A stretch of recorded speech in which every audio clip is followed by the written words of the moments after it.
Um, Simeon Bannister and the Black Agenda. You have a right to be pissed. You have a right to be angry. And I'm glad you made a demand.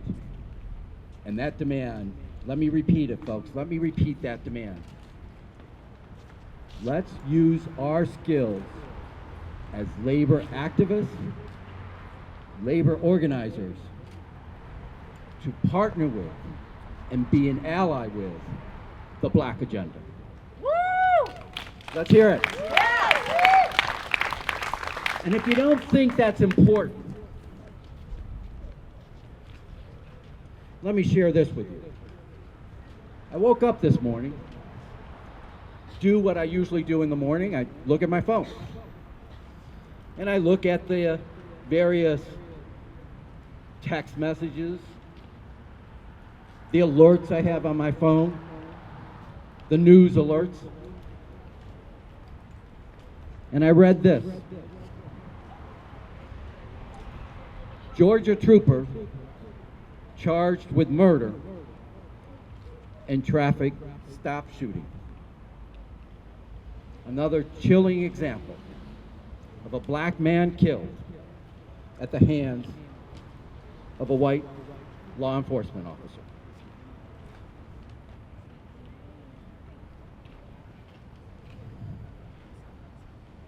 Julian Edward Roosevelt Lewis was pulled over because he had a burned out tail light. Now he did flee. A chase ensued. The trooper maneuvered so that Mr. Lewis would crash his car. And then he was shot in the head.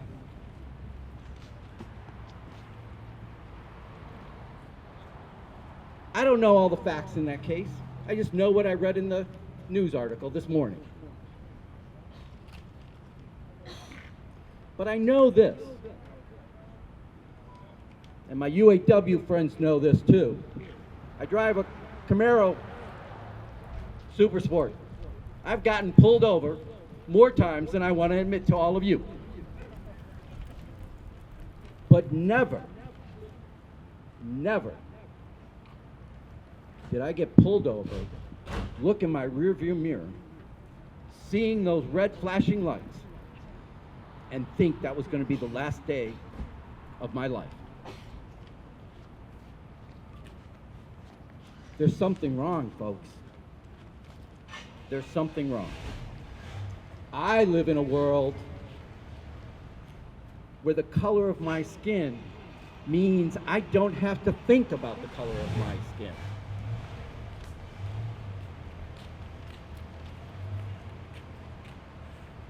Our black and brown brothers and sisters don't live in that world. We need to do something about that. The difference between black and brown and white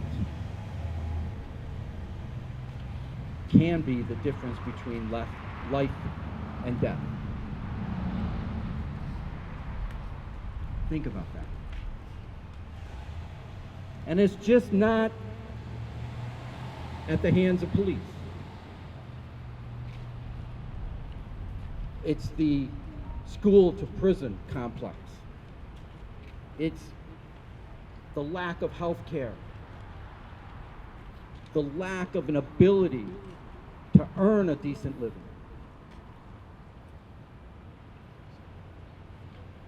I live in a world where I can walk down any street and wear a hoodie.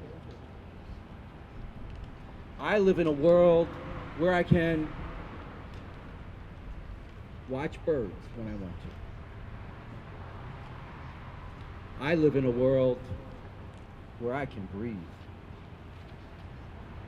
I can breathe. I can breathe.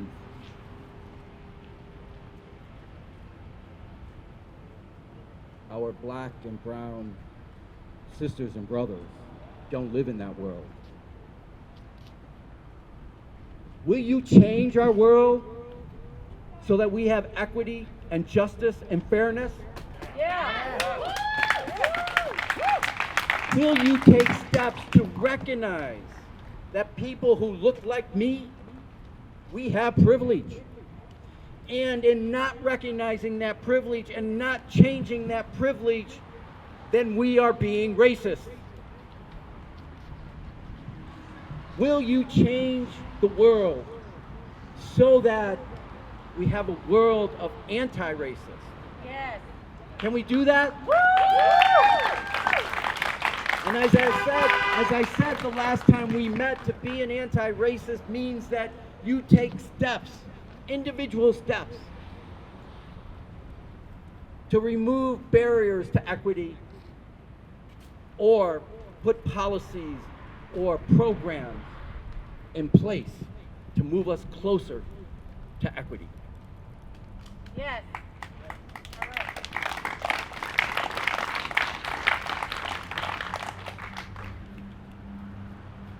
Our work must begin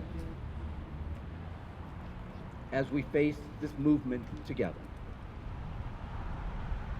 The Black Agenda, the Black Lives Matter, and your labor movement. We have to work together. We have to collaborate. As many of you have heard me say before, from abolitionists to civil rights movement, from Seneca Falls to Stonewall.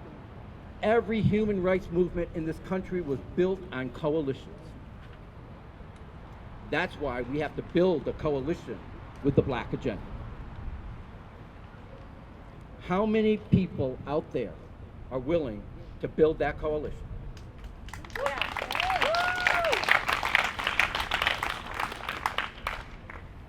You know, this all starts with talking about it. And talking about it is hard. And it's painful. And I'm going to quote the pastor of my church a few sermons ago when he said about talking about racism and admitting that at times I'm a racist. He said, "The truth be told, I'd rather talk about almost anything else because it's hard to talk about racism. And I'm terrified I'm going to say something wrong."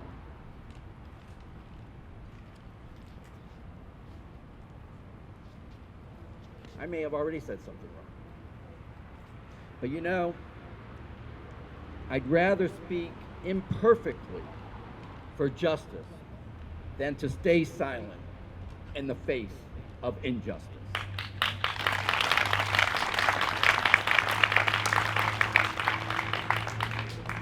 Silence in the face of injustice is its own racist act. So we have to have these conversations to undo hundreds of years of oppression of people of color.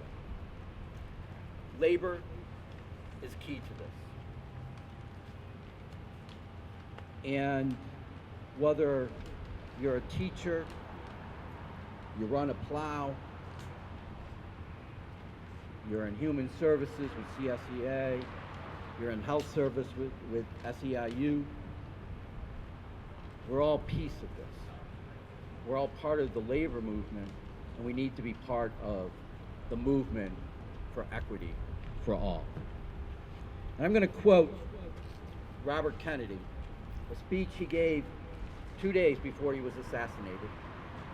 It's a speech that Barack Obama, our wonderful black president, gave talking about hope. And I have hope today. I have hope that you're going to reach out to Simeon and make those connections. Here's the hope. It is from numberless diverse acts of courage that human history is thus shaped. Each time a man stands up for an ideal, or acts to improve the lot of others, or strikes out against injustice, he sends forth a tiny ripple of hope, and crossing each other from a million different centers of energy and daring, those ripples build a current which can sweep down the mightiest walls of oppression. I see all of you as that ripple of hope. Let's respect the dignity of all.